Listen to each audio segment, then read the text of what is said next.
As STEAM-based learning becomes an increasingly integral part of 21st century education, it's important that students are not only developing technological competence, but also learning to think critically about the effect of technology on culture, the economy, and even on our identities as individuals and as communities. Part of this involves exposing students to thinkers who thought critically about technology, but it also means having students engage with technology in a way that is both creative and social justice oriented. One excellent avenue for this is the study of appropriate technology. Appropriate technology was an idea pioneered and defended by the German-British economist E.F. Schumacher in his book Small is Beautiful: Economics as If People Mattered.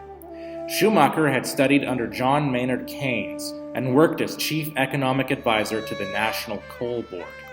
But he was concerned about how inhuman modern technology was becoming. Not only was it changing the landscape into something unrecognizable and impersonal, but it was also centralizing power, taking that power away from individuals, families, and communities. Take this industrial peanut sheller. It may seem efficient, but no small community could ever manufacture this themselves. This makes communities dependent on large, powerful, and often foreign industrial corporations that make these kind of machines. What can be done about this? Inspired by the politics of Gandhi in India, Schumacher recommended a turn to small and human-scale, manually operated machinery, which he called appropriate technology. Such tools look primitive, but their advantage is they only use renewable resources. What Schumacher wants is improved versions incorporating the best modern technology. I can't make the inventions that are necessary. No single organization can make them. But what can be done, and what I'm trying to do, is to suggest to my contemporaries that if we look at things in a different way, then new things become possible. This universal nutsheller is an example of appropriate technology. It is more labor-intensive, but it gives production power back to small local communities and to the people, and it shows the value of human work. Schumacher's thought was widely influential, and there have been many great examples of appropriate technology since his book, a book which critiques our modern technological society while also showing us how to work ethically within it. Appropriate technology is a great tool for teaching, partly because it has cross-curricular potential. It touches on production power and economics, political economy, history, health, applied science, and even religion, because Schumacher was a convert to Catholicism who called his system of thought Buddhist economics. I mean, I might have called it Christian economics, but then no one would have read it. He saw this as a way for people to overcome their egos, work together, and live more simple and fulfilling lives. There are definitely a lot of examples of appropriate technology you can have your students actually build, depending on their age level. Another way to introduce it to your students is with 3D printers. Assign them the task of creating a piece of appropriate technology, first by drafting a blueprint, then by designing a template in Tinkercad, then converting it to an STL file, and finally printing it off.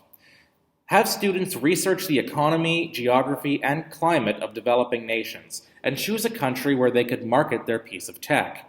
Have them explain why they chose this nation to sell their creation. My project is a drying machine that is powered by a bike, and the way that you can make it is pretty simple. You can make it at home. You take a bike, you take off the back of the wheel of the bike, and then you change it into a basket. The basket is powered by when you're paddling the bike, and it transfers the power into the gears, and then once it reaches the gears, it spins the basket, so the clothes inside will dry up. And if you have water in it, it could become a washing machine. It's very easy to build and easy to make and easy to use. So I'm choosing my product to be located in Mozambique, country in Africa. I chose there because there's a river beside it and it's very easy to dry up clothes and wash clothes. And the weather there, it's pretty weird all the time. It's sometimes very raining, sometimes very weird. So having my drying machines and washing machine can make your life way easier.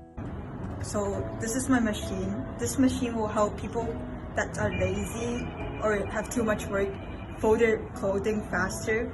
So at this part, they just have to spin it and there will be like hands inside help you fold. You just spin it maybe 5 times. It will fold your clothing, maybe 2 or 3 clothing, and then it will store it at here.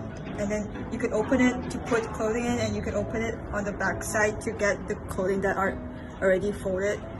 I would sell it in China because most people in China have work, and then they have children and stuff. So folding clothes would take a long time for them, so this machine will help them. This not only helps them develop a global awareness, but hones their research skills and gives them a bit of practice in entrepreneurial activity, warming them up for the international marketplace.